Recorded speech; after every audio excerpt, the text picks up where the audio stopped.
everybody, this is Lizzie Hale. What's up, everybody? This is RJ Hale from the band Hailstorm, and I think something smells fishy. You were listening to My Man Fish right here on Music City Metal. What's up? This is Ryan Lassard from Chemical Rose, and you're listening to Music City Metal. You're listening to Music City Metal. You are about to enter the Electric Fish Bowl with TJ Fish. We are metal. We are family. Music City Metal, Fish in the Electric Fish Bowl again, doing all my appearances virtually. Jamie McCavanagh from iDragoni. Tonight we're going to go backwards. Gosh, is it 15 years almost? Oh my gosh. I mean, you were working on it 15 years ago. It came out 05, 06. Yeah. 06. Yeah. Yeah, it was something like that. We are talking about iDragoni. It was kind of like a side project from split off from Wedding Party, which you and I can go way back on the history there. And I mean, this year it'll be 22 years since we met, man. I was thinking about that earlier before I called. That's a long time. Yeah. Back in the Wedding Party days. Jamie McCavanagh in Murfreesboro, just down the road a piece, actually, but appearing virtually. And I would say you and Pastor Bob were the two instrumental reasons why I ended up living here, why I ended up moving here. Wow. Had you and I never met with, well, this was obviously with the entire band Wedding Party. Yeah. And got it as engaged as we did early on, and me to come down so quickly after we met that summer in 98. Right. I don't, who knows? Came down here that we met in July, came down in October of 98, and by spring of the next year, I was here. Moved here. Wow, yeah. It's a pretty some big of deal. It seems like yesterday, and some of it seems like, like right? What happened? Yeah. Limited edition. You worked your butt off you worked your ass off on that album for years. Yeah. Putting that together. I mean, not only doing the recording, but playing the guitar, but doing the mixing, all of it. You did it all, didn't you? Yeah. It was just had, have somebody come in here and there to play a certain instrument or whatever, but it was quite a labor of love. It was actually, so the limited edition, and one of the reasons why it's called that is because that it is meant to be an entire full length, but some of the story needed to be released first. And all the other material on the full length, much heavier, it's got a lot more, the limited edition is really a set of the more mellow, more dramatic parts of the story. And it just seemed right for it to be done this way. This album was special to me in a big way, and I know you know that because of the timing and listening to, Will, his words, William Knight, my goodness, the way he writes lyrics, he's good at it. I mean, Jim Morrison level writer, correct? Yeah. And yeah, that good. Very poetic, very intense, and then you take that, you guys were so well at working together, both on Wedding Party and this project, in the sense that you would take his incredibly deep and powerful words and make it huge, make it big, intense, just intense music. The strength of the message, all of it. It's a pretty timeless thing you guys created. Cool thing is, there's 30 of them sitting out in Mary's office right down the hall here. Because you recently found some. I did. You did. Well, how many did you initially print? Like 1,000, right? Yeah, there were 1,000, and that was really what it was going to be because the full length, we were going to go full board, however many we needed to do, but limited edition had to be exactly what it said. And that was it. Yeah. Well, there's 30 left, so you've sold 970 of them. 30 of them are right down the hall. And after you listen to this music, you want to check it out. and you would like to buy a copy of limited edition, visit sanctuaryinternational.com/merch and check it out. Get a copy of limited edition. We have 30 of them left. We sold a few. You found like a couple of sleeves apparently, and we put them up on Sanctuary's website. Go check it out, and at the meantime, buy some coffee too and help out Pastor Bob's ministry. Back to the album. I have a song that I want to play, and there's an interesting story behind it because you and I have been friends a long time, and there were a couple of times we had ups and downs in our relationship going through the years. And right around this time, when the album came out, was one of those times. I was really up to my neck in the worst part of my addiction in the time when we weren't hanging out and weren't talking so much. And I don't really know the reason why, other than part of it was that I became very reclusive doing, what I was up to my neck into at the time. Right. And my son was being born, my firstborn. Yeah, your first. Yeah, Brendan. Yeah. Gosh, man. Boy, when you say that, it makes it feel like a long time ago since he's like taller than you now. Yeah, but yeah. Back to and wailing away at the guitar too, man. He's gonna surpass me beyond, which I'm very excited about. Oh yeah, extremely. And I like who his influences are right now too. Oh sure. Yeah, playing Tool and all that. Yeah. But when you guys were putting this album together, 04, 05, came out in 06, I believe, early 06. That was when I kind of hit my bottom. I mean, when I say hit bottom, was chased by police. I was in jail. This was all stemming from OxyContin addiction, and really hit the lowest part I had ever gotten to in my life. And I left jail and went right to rehab. It wasn't just rehab, and it wasn't just a song. There were a lot of things at play, but this was a major part, and this was the interesting thing. And the song that we're going to play is "Death of a Century," and it's a mellow song. And some people might say, "Oh, he's playing a song about death right now with what's going on in the world." And the interesting thing, and this is why I'm choosing this. When I was in rehab, one of the exercises that we had to do is we had to write a letter to our addiction, and then we had to crumple it up, and they literally had a coffin in the room. And it was basically like for you to grieve the loss of your drug of choice, that you were saying goodbye to it and putting it to death in a sense, that there was a death that had to happen for you to truly get over addiction. I can remember that day. I don't remember exactly what I wrote. It really doesn't matter what I wrote, but I did that exercise, and that was really an emotional. It was a moment in my life that I'll never forget. The words that were put on the paper really don't matter, but there really was something that had happened that day that was a really big moment. And then I get out of rehab, and as I mentioned, spent some time in jail. And my mom was there, and she had met with you, and she handed me the disc, the CD, limited edition. She's like, did you know that they did this? And I remember listening to it, and Death of a Century came on, and I had to pull over driving. And it was so intense. I don't know, I guess we'll just let the music speak for itself, and following up to what I just shared, and made myself really vulnerable, telling the world here something about myself. But anyways, it's truth, it was really impactful, and it even drove home what I had done just a few weeks prior to that I really made a decision that this, although I still went back to drugs several times over that last decade, but but I had a different mindset, that I knew that this was something in my life that you had to mourn, you had to put to death, and it was a flesh thing, right? In the sense, and but I also realized, right, yep, and right now I know there is, there's some things going on.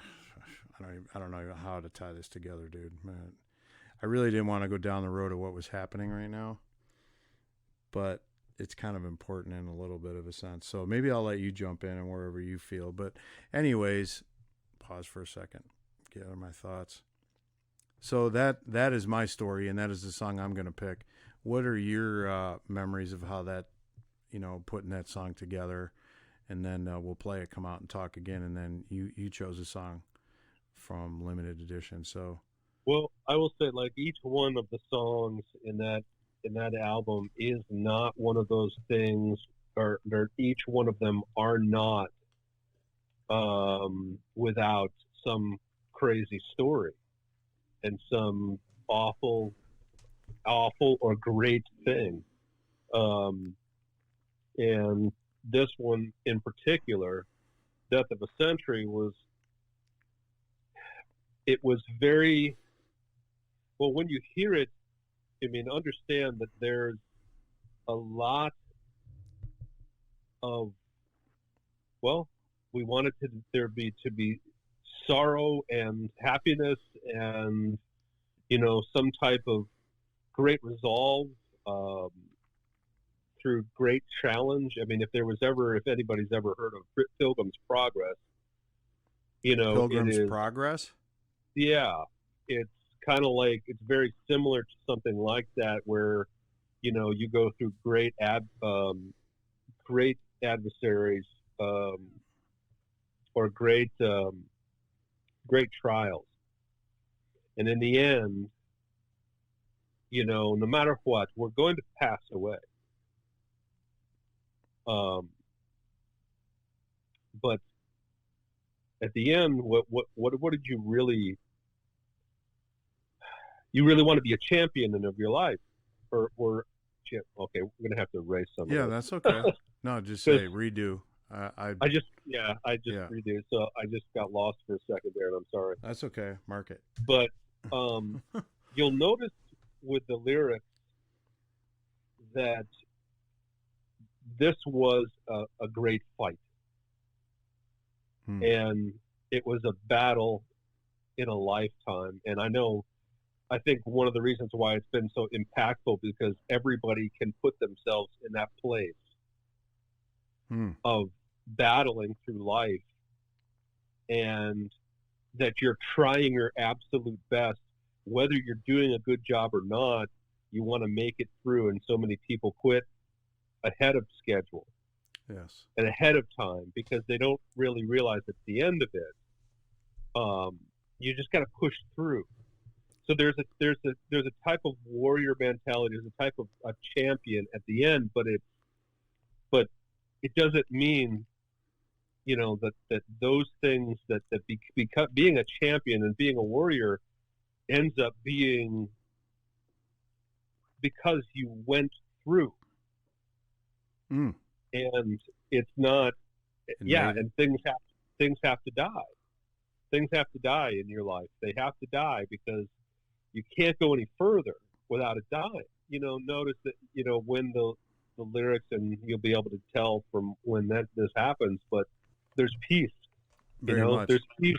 Once you die, once you let those things die that need to die, there's peace on the end of it. And in a good life, you start to see what actually matters.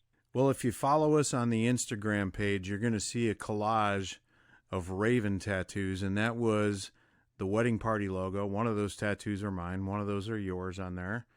One of them is Jacob's, and I'm hoping to get Jay's too. Jay's, that's right. So there's a collection of Raven tattoos, which is the logo for Wedding Party, was the logo for Wedding Party, and now Dragon Eye. Visit sanctuarynational.com/merch. And coming up after Jamie and I wrap up doing this iDragoni stuff, Mary Fish is going to come in, and that'll be coming up later in this episode. But right now, going back to 2006, off the limited edition CD, this is Death of a Century by iDragoni. For those about to die, we salute you.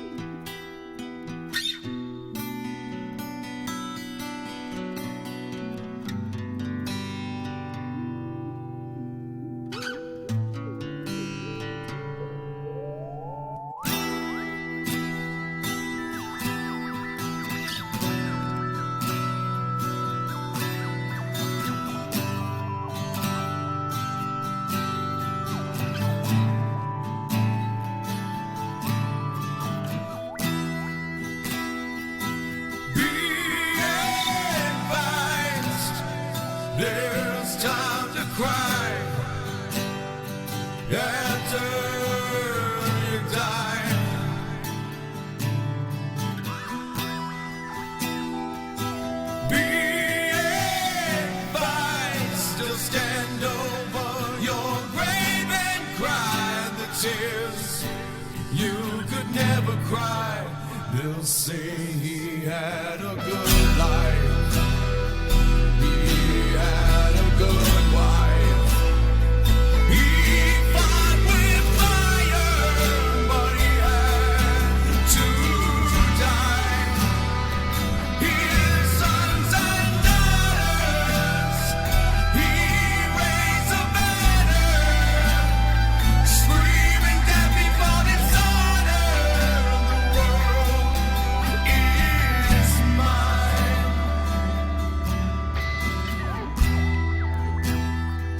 Being fires to hold vigils, and the fires in the hearts for you, baby, will never die.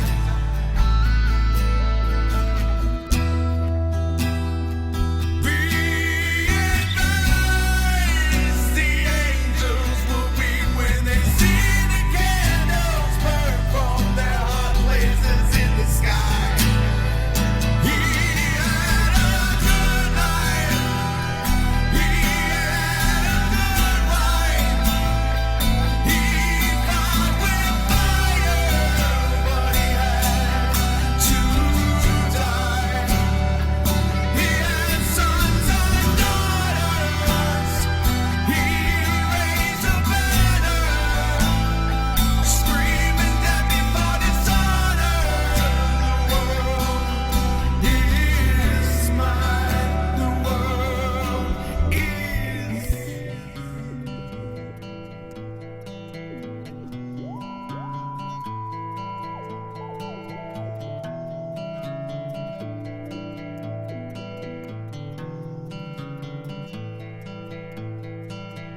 Whom shall I send? And who will go for me?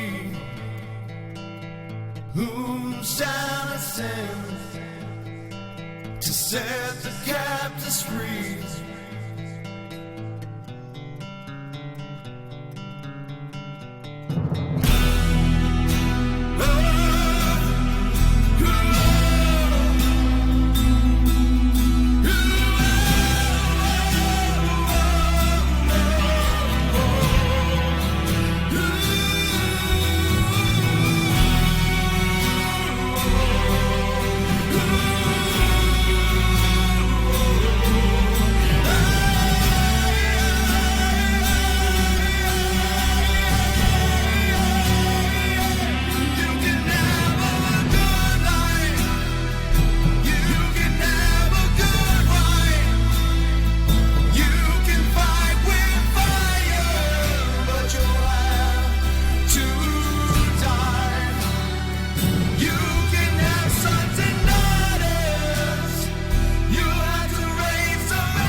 Oh, what an ending there, brother. Music City Metal, Fish. Yeah. Powerful stuff, man. Every time I get chills every time I hear it. Will's voice. Yeah. That Yeah, man's he's just voice. killer. He, I remembered some, and just listening to that, and there's no, like I said earlier, that there was no song in this album that wasn't without a great story, whether tragic or whether good. And this one in particular, when we were, well, the ending part there, Yes. just like right before the ending, that was, well, no, right before all that, before the orchestration and everything, there's that break point, and Will and I were at each other's throats at this time, and I'm working. You guys? Yeah, no, never. So, how musicians are, and I was at the helm, so there's there's a lot of work that I have to do in the studio, and I'm trying to get this thing done, and we were so discouraged, and I was like, I don't know what to do with the end of this, and he got pissed off, and he took off, and we were to the point, upset to the point of tears. I mean, we were mad, angry, and we love each other, but this is a brutal, brutal thing that we're trying to close in on, because we had a show coming up, and we had to get it done and have the album pressed as soon as possible. And so he leaves, and I'm just in the studio, up with my head down, and I'm like, God, I can't do this, man. Jeez. It's like, it's too difficult. It's too difficult. I don't know what to do. And I just, just broke down, and then wiped the tears from my eyes and just pressed record and started writing the parts. Everything you hear was 5 minutes. Wow. At the ending. And it's because, and here's the thing, if there's anything I could tell anyone, especially during this time, is everybody's going to be all right. Everybody's going to be all right. It's just things look scary. Things don't look great right now. They don't. They look grim, and they look awful, and you think, oh, the only thing ahead is death. No, wrong. It's not true. You just got to get through this. The world is ours. And that's a true thing. It's a true thing. There's some truth right there. I'm with you side by side on that, and I know you know that. There is another story that goes along with Savior, and I'm going to let you tell it. I mean, you just heard an amazing voice, Will, and an orchestration arrangement that you did. Steve Casto, who's in Crusade, and a lot of you in the local scene here know who they are, who Steve Casto is in Crusade. He played bass on that album. But this song, Savior, do you want to talk about with the bullet in Will's chest, or should we leave that out?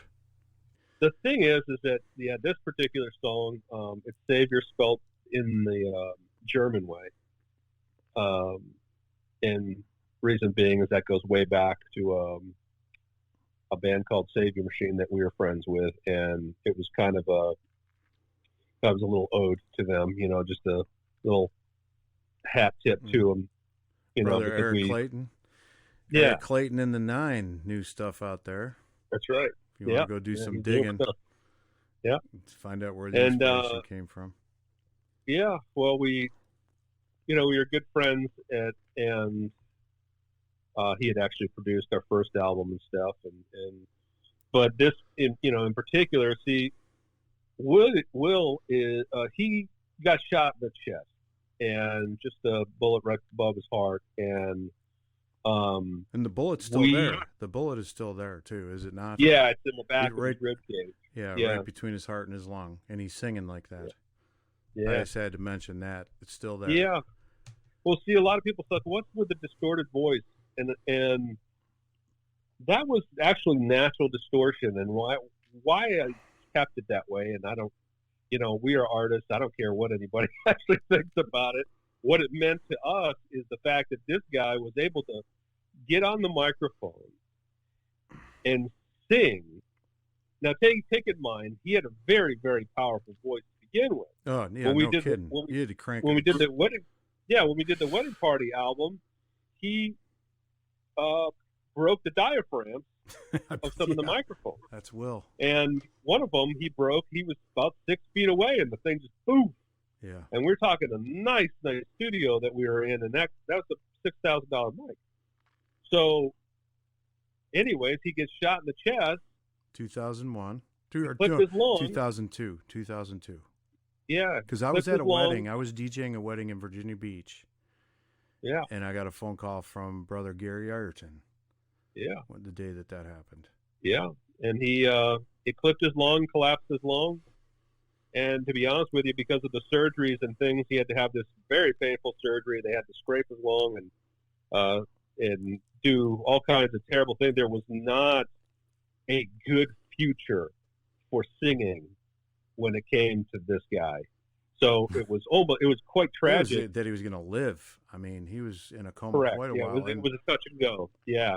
And one of the other songs on the album referenced that coma as well. So I'm just trying to get people to bite in order the rest of it. Yeah. I mean, there is an entire song, I believe, I See You. Yep.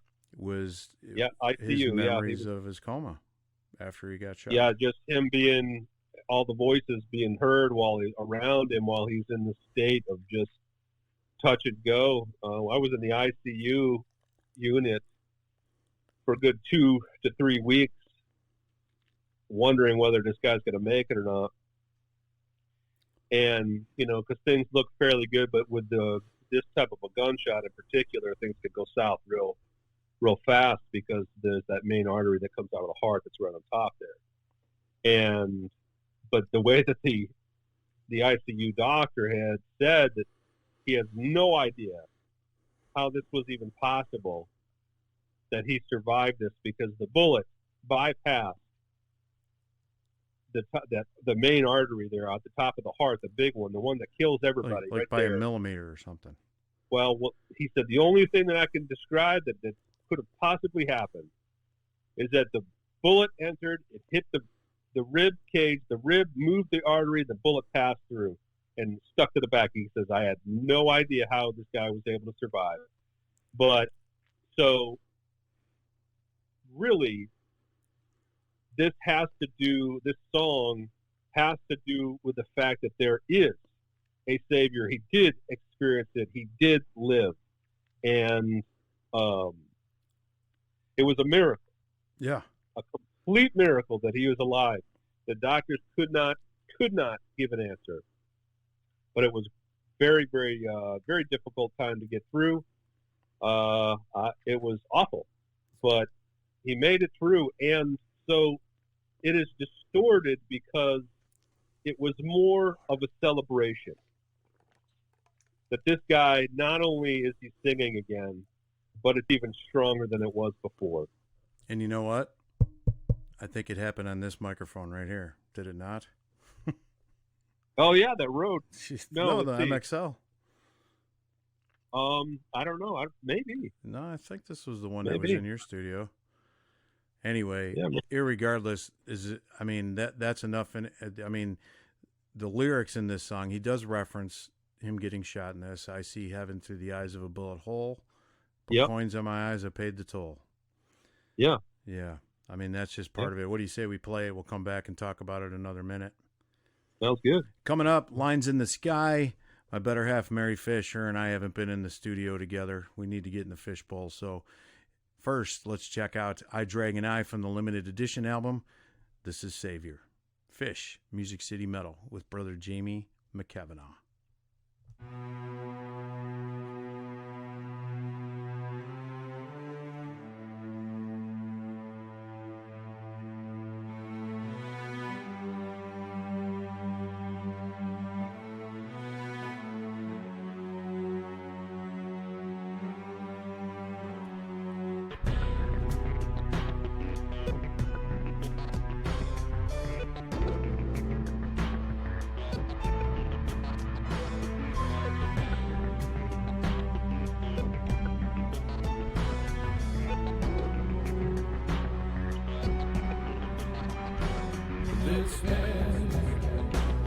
There's a cutting tool on my skin.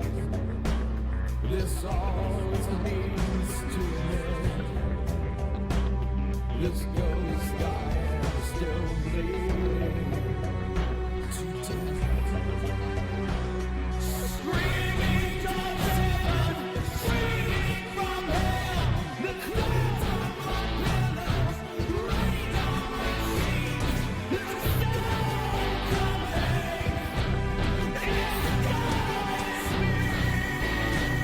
it scares me.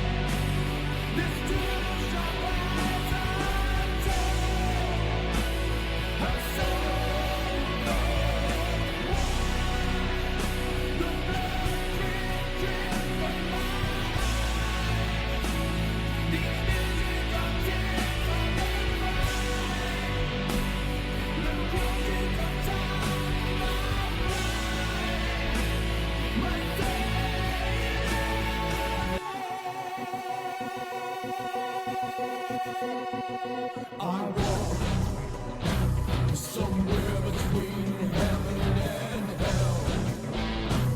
This legend's only someone will tell. This ghost I am still bleeding to death. This war is a secret, the anger of the gods. The wonders are watching, and the boys and the lost. And I'm still waiting for all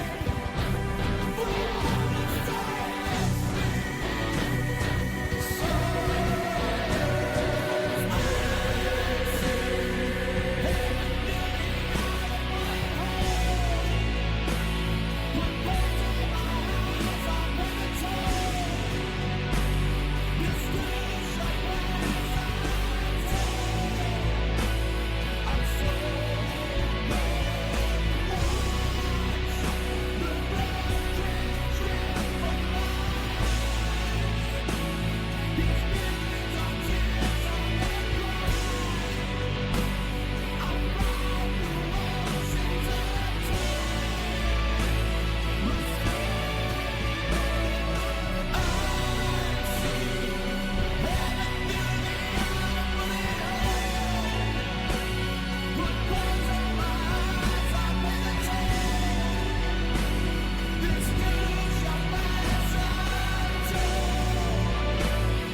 Classic Jamie McCavanagh guitar at the end there.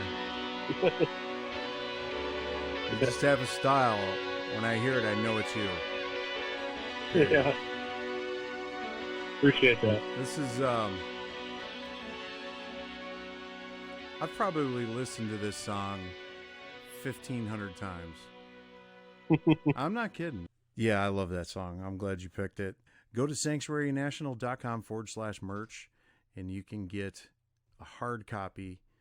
When you see the logo, go to Music City Metal's Instagram page and look at how many people have killer tattoos of the Raven logo. People all around the world with that thing. It's like I've met tons and tons of people like pull back pieces of it, and I have it on the back of my left leg, and when I have shorts on, people say something about it all the time. What is that, man? That's cool. All the time. Yeah. A great logo. I've always loved it, but yeah, boy. I mean, just off the top of my head. So my son Jake has it. I have it. Jason Ward Williams has it. You do. Will Knight, the singer. Amanda. Yep. Her brother had it. Unfortunately, he passed away. Oh, yeah. Okay. But yeah, he had a Raven tattoo as well. talk about, let's get into the technical part of the music here for a minute. Like, Yeah, how yeah. long, the arrangement on that, real epic sounding, very big. Well, I mean, What's your memories of that? it was intense.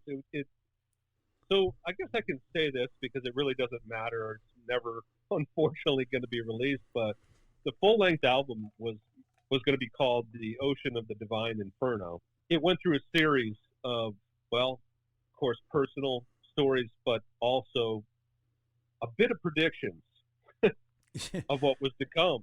Elysium. And I have that song on I have the rough one on there. I have some The of those which tunes. Elysium. When I was loading them Oh, on my Elysium, yeah. my podcast machine tonight, that was the one that came up. One of when I Yeah. just punched in iDragoni, and I'm like, oh wow, I have that. That's unreleased. Well, you've been able to hear some of the stuff that's never been released, and actually, in many ways, has never been finished. But it was intense. I don't do anything, and Will doesn't do anything halfway. We put every emotion. So, in other words, we learned a big lesson, the first one with Wedding Party, and to legitimately record. Now, I'm not saying like I've got a ton of albums underneath my belt, but I did learn some of what really matters. And if you go back and all the greats, they had, no matter who you've mentioned, but any great songwriter or song, you go back to the time of what that person was going through.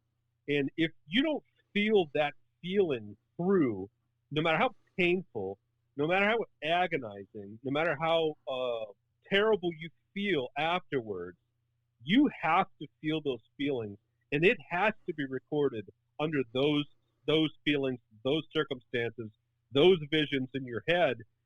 There, because it's going to reflect to the listener. They're going to hear and have a glimpse of what you're feeling, and that's what I did learn. I learned it through all the other times, but one of the things we went with the Wedding Party album, we had great loss actually. Will's brother had killed himself, Yes. and there was a series where he when he sang song, he had a picture album where he would just flip through the pictures and he would just sing his heart out, and he'd break down, and then we'd have to start over and different things like that. But there's something huge about that. There's something very, very important. So learning that, we had to do every song in this way. That's why every song has just one of those heart-wrenching or good situations, and it's felt through. I was there in the ICU. Yeah. I didn't feel what he felt, but I was there on my side, and I had to create the music, the background for him to sing what he had to sing, and it was everything came together just like fitting a glove.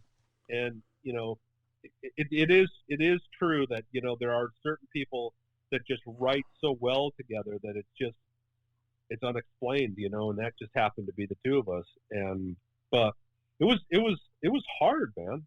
It was not easy. No, you listen to all your music and you can understand that. And maybe I'll toss on a Wedding Party song too, just to kind of bring balance to it all. But just to give people perspective a little bit on the intensity of the music. And one thing, my mom, God rest her soul, love Trudy, miss Trudy so much. One place we did not cross over was our musical tastes.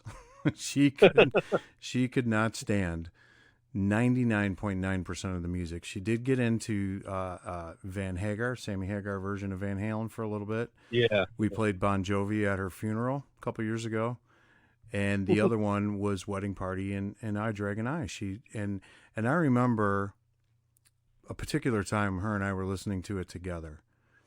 And she just said that music is so intense. That was the same word. We've used that word several times tonight. Yeah. She's like, but there is so much to that music. Sometimes it overwhelms me, but not in a bad way.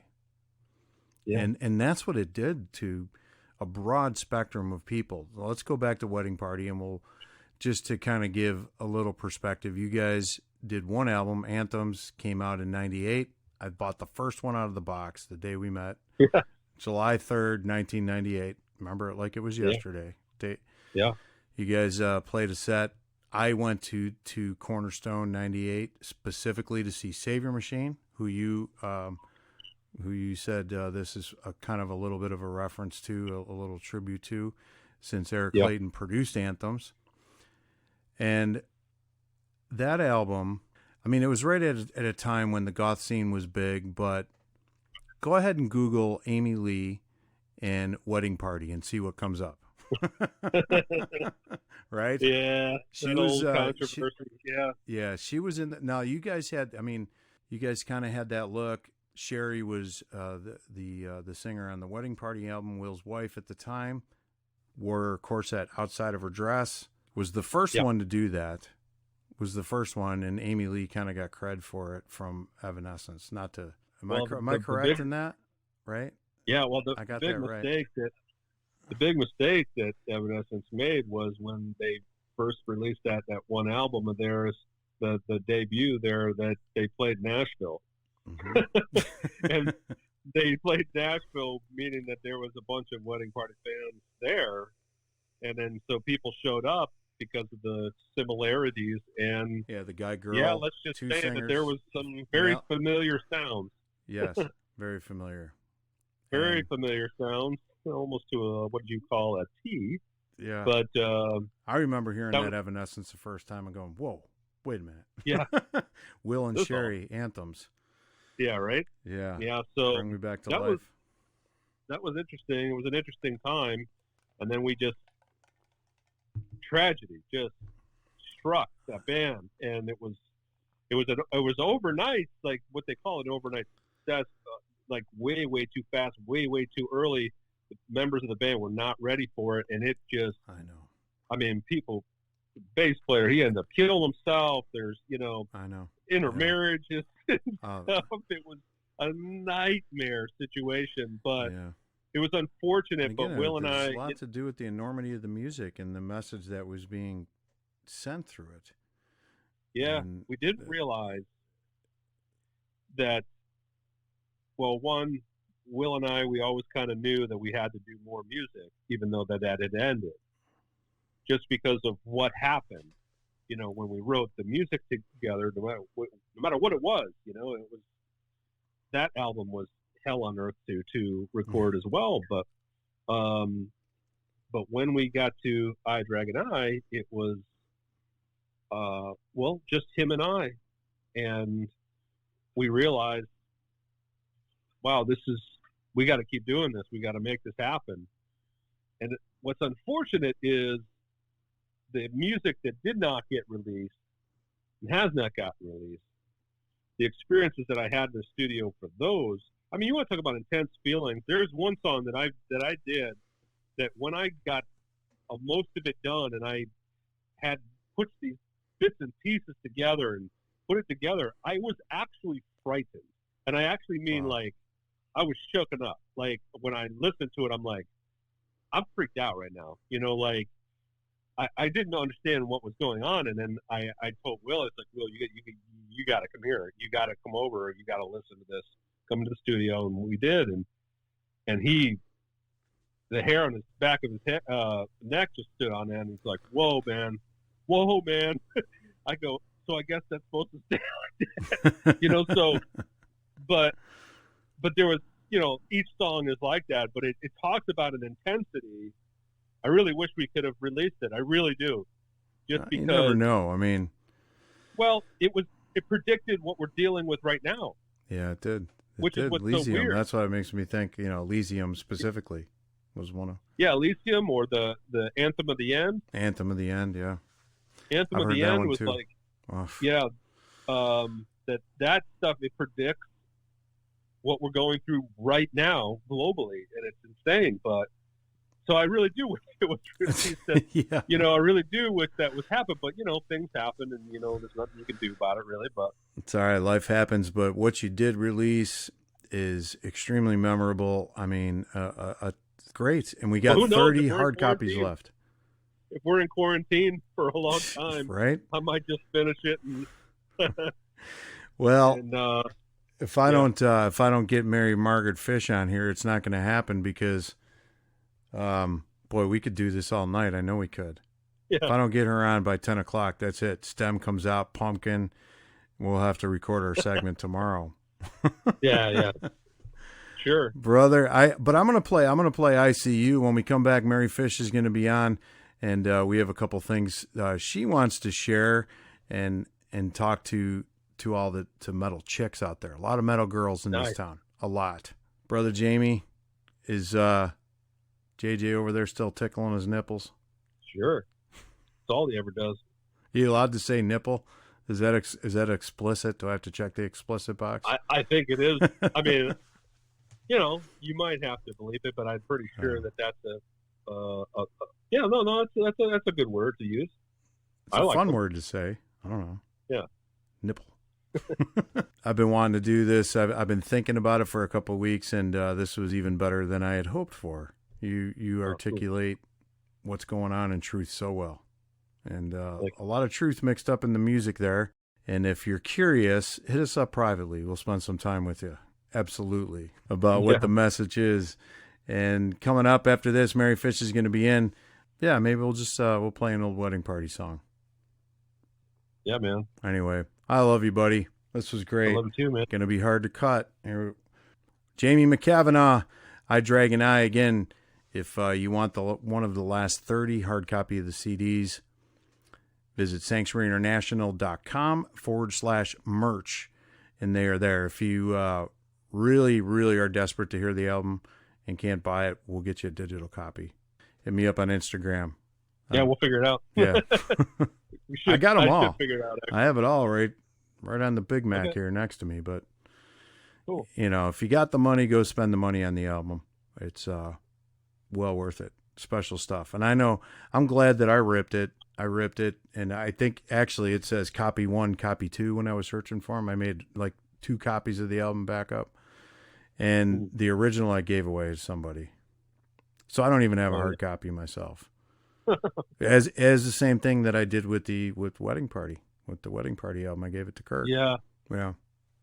It's cool though. I have it all. I have everything. So, but still, once in a while, it's nice to hold a tangible album in your hands. Well, I grabbed one from the sleeve. Did you? You got one? I didn't have one. Just touch it a little. I mean, I've got all the digital. I mean, I've got all the studio wave files and stuff. But stay tuned. Next segment, Mary Fish. I promise she'll be back. Right now, we're going to go back to iDragoni. This is ICU on Music City Metal.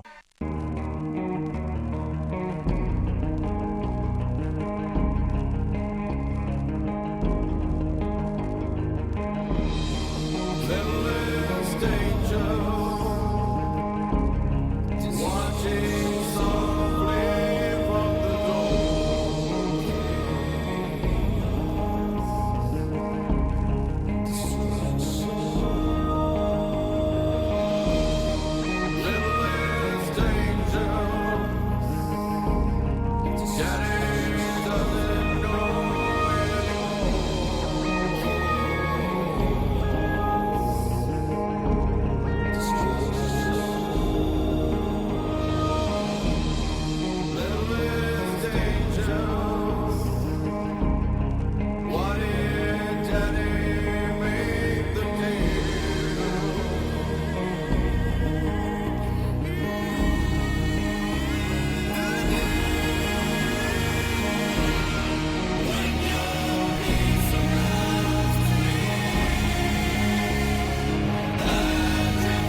Music City Metal, I See You, iDragoni.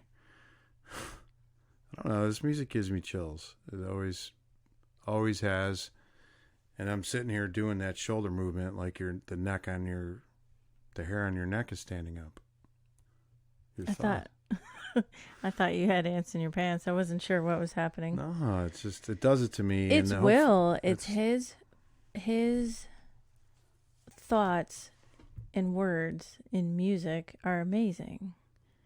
And pair that together with Jamie's brain and the way he compiles music, puts it all together.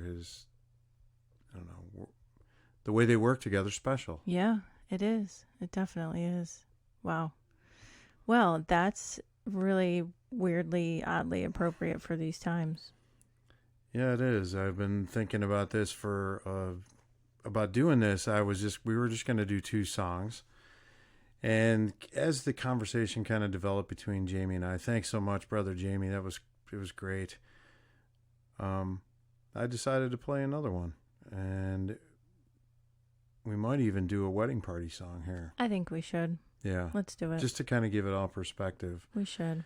We talked a lot about the music that they did then. What are your first memories of us? Because, I mean, just to go back to 98, we did talk about earlier in the episode and how Jamie, Wedding Party, Pastor Bob, Sanctuary was very instrumental in us living here now. And what I mean, what is that? That's weird. That's wild, weird stuff. Wild right. stuff. Exactly. Wild When you stuff. think about it, it's so cliche that hindsight is 20/20, but it's very clearly 2020 or 2010, whatever's better than 2020, because sometimes, I don't know, you just look back and go, wow, that's what that was for?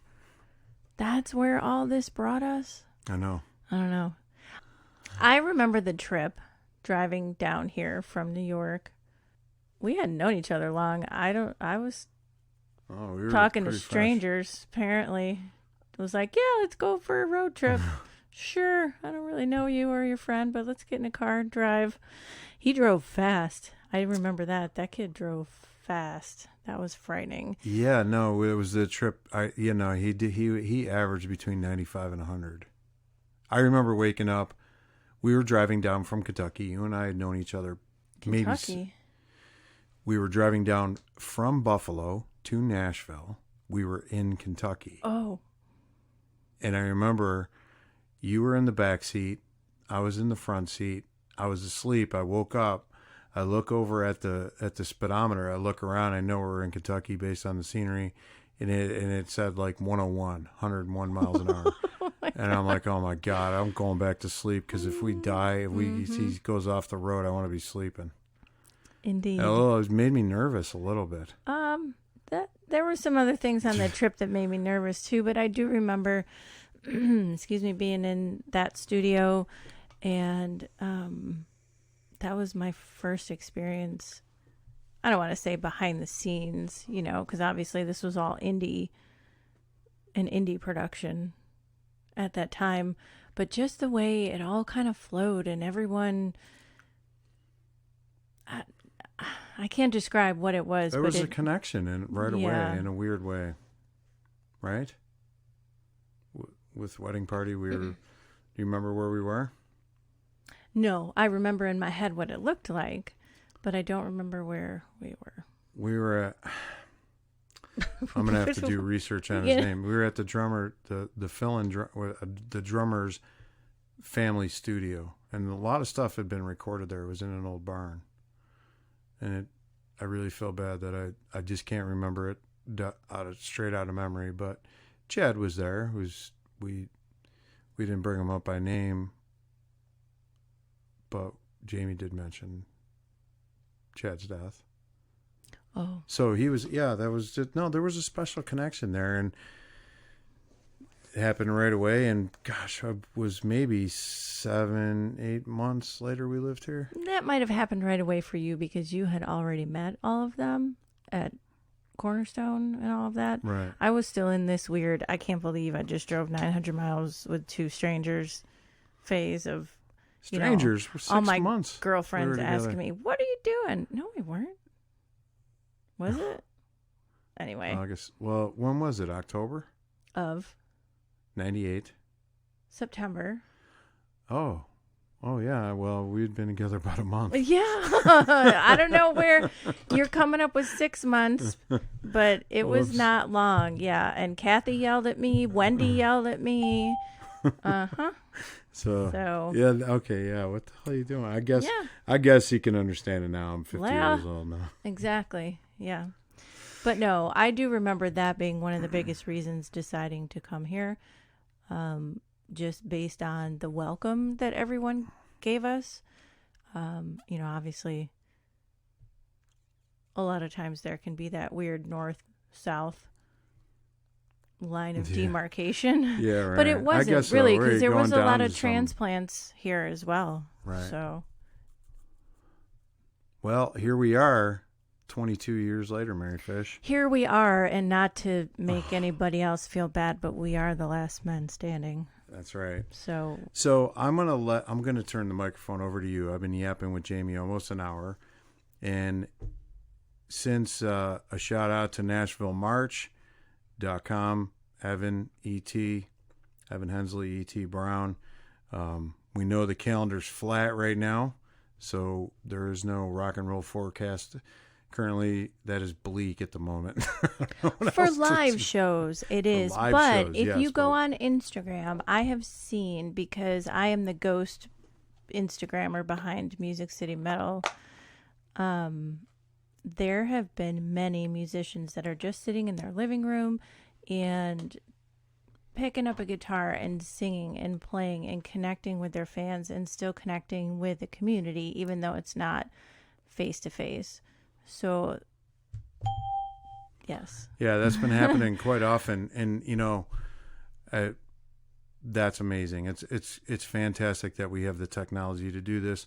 We're sitting in a studio that was less than $2,000 in equipment here to put together, and for a few bucks a month, we can talk to the whole planet. So that is cool through all this. But one thing that worries me, and I guess we could say this is like a serious Music City Metal episode in a way, and there's no reason why we shouldn't be serious right now and bring music into the mix to touch your spirit is what my goal was tonight. And I got to say that I'm going to be straight up.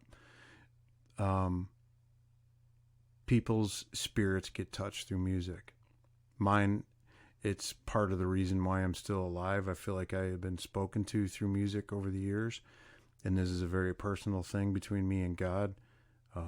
Whether you believe in a God or not, I don't care, but I still have my feelings on it and my personal relationship, and I'm still going to love you exactly the same. And if you want to hear about my experiences, fine. That's who I am. But people's spirits, nonetheless, whether you believe in a God or not, we are made up of mind, body, and spirit. Right now, all of our bodies are being attacked, and it's causing our mind to mess with our spirits. And I know some people that are in our inner circle that are affected, and a couple of things are going to happen here over the next few weeks from the time of this recording at the end of March. It's March 29th. 2020 and the date of this recording, but this is either going to bring out the best of people and some of humanity or the worst, and most of us have seen the best. There is little elements of the worst. People are just, and I'm not judging here. I had a bad experience with someone last week. I just got to say, I'm not going to say who it is, but it messed with my head a couple of days, and it was directly related to what's happening right now. It affected a friendship a little bit. I think we'll heal from it, but that was bringing out the worst in somebody. So you have a piece of paper in front of you, Mary Fish. I say all that to say this, that you, I love listening to your voice, and I'm done talking. Finally. So what did you pick out? Did you pick out something to inspire our audience tonight? Yes, I did.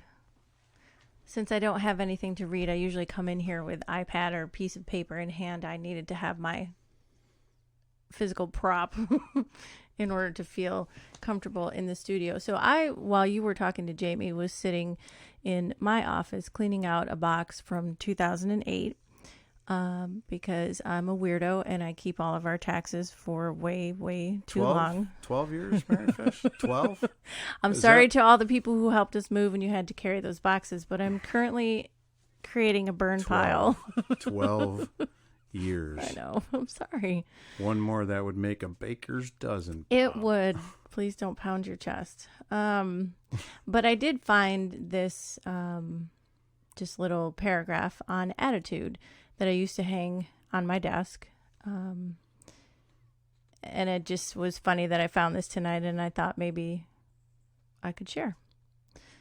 So, the longer I live, the more I realize the impact of attitude on life. Attitude to me is more important than facts. It is more important than the past, than education, than money, than circumstances, than failures, than successes, than what other people think or say or do.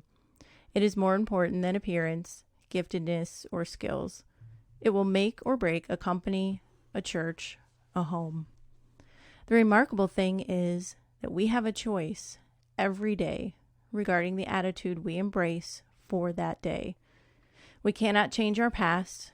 We cannot change the fact that people will act in a certain way. We cannot change the inevitable. The only thing we can do is play on the one string we have, and that is our attitude. I am convinced that life is 10% what happens to me and 90% how I react to it. And that's from Charles Swindoll.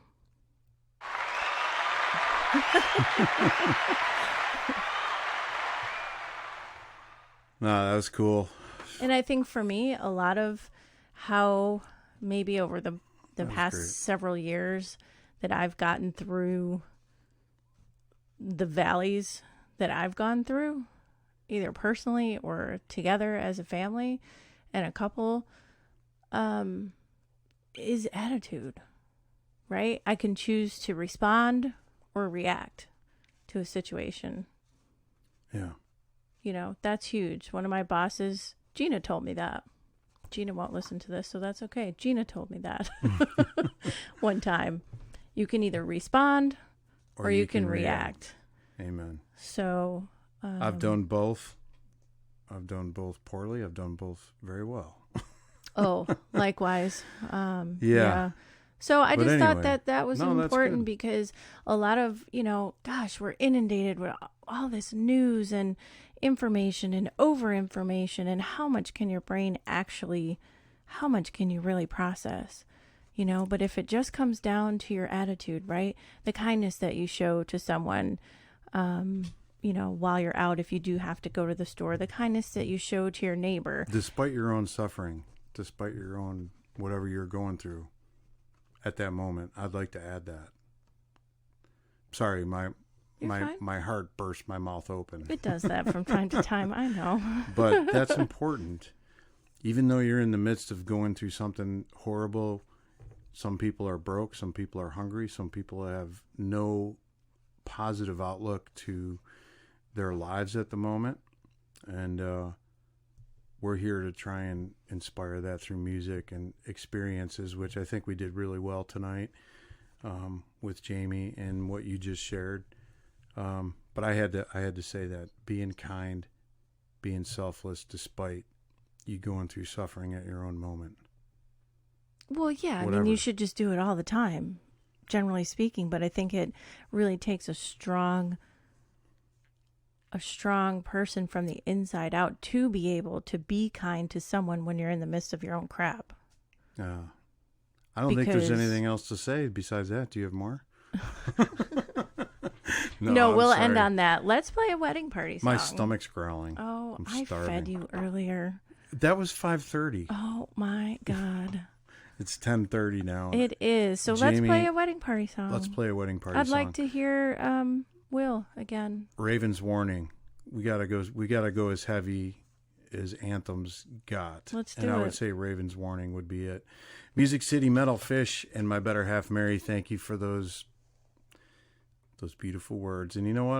I'm really glad you're sitting 4 feet. Well, right now we're 6 feet away. No, we're 6 feet. Better be 10 feet.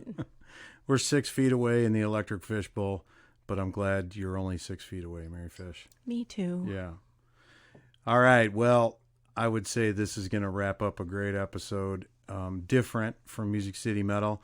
And I know I have a big audience of musicians out there, and those of you that are struggling to get through the family of a band, struggling to have hope for the future, whether or not you're going to get this next album done, I hope and pray that tonight inspired you a little bit, hearing some old stuff.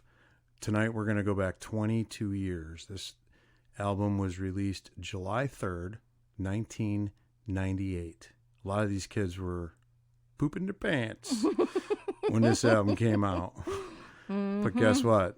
It'll make you feel good. It will. Yeah. Press play.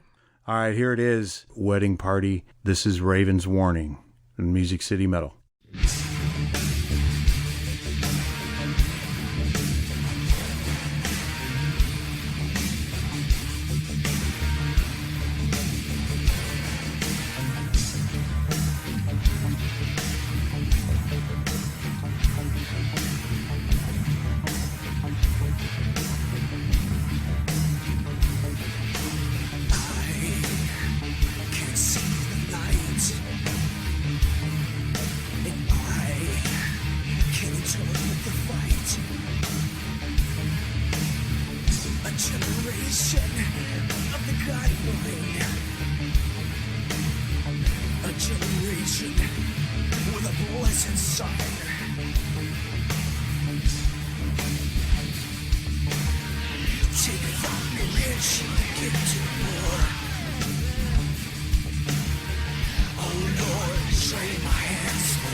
Music City Metal, Raven's Warning right there.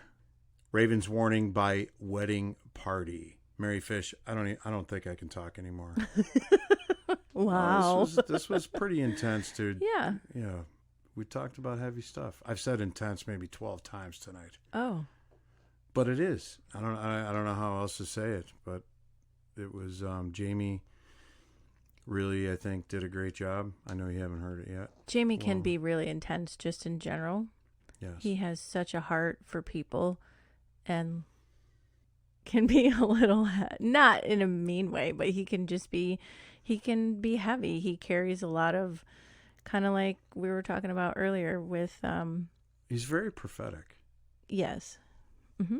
I mean, that's not a light thing to carry. Not at all. And I mean, even in the music, he talked about that. I said I was done talking. That's fine. I enjoy that whole entire album. I've listened to it many, many of times. So why don't we do one more? Want to do one more? Let's do one more. Just one more. All right, yeah, let's do one more. Yeah, let's one do... more from Anthems. Yes. Go. Pick. You pick. I'll pick. You pick. War Memorial. War Memorial. War Have Memorial. To. That's All right. That's a difficult radio phrase. Yeah. War Memorial. That's it. Flatlined.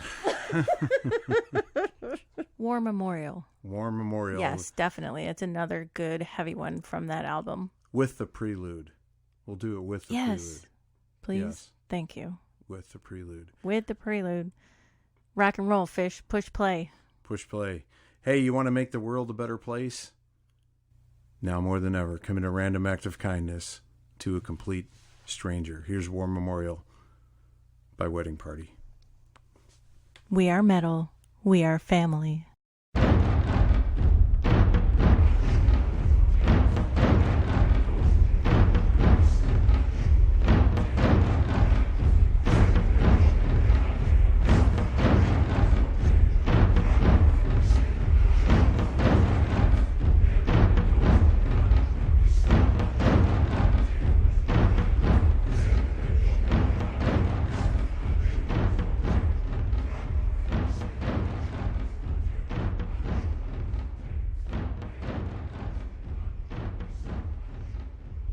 Awakening from a lingering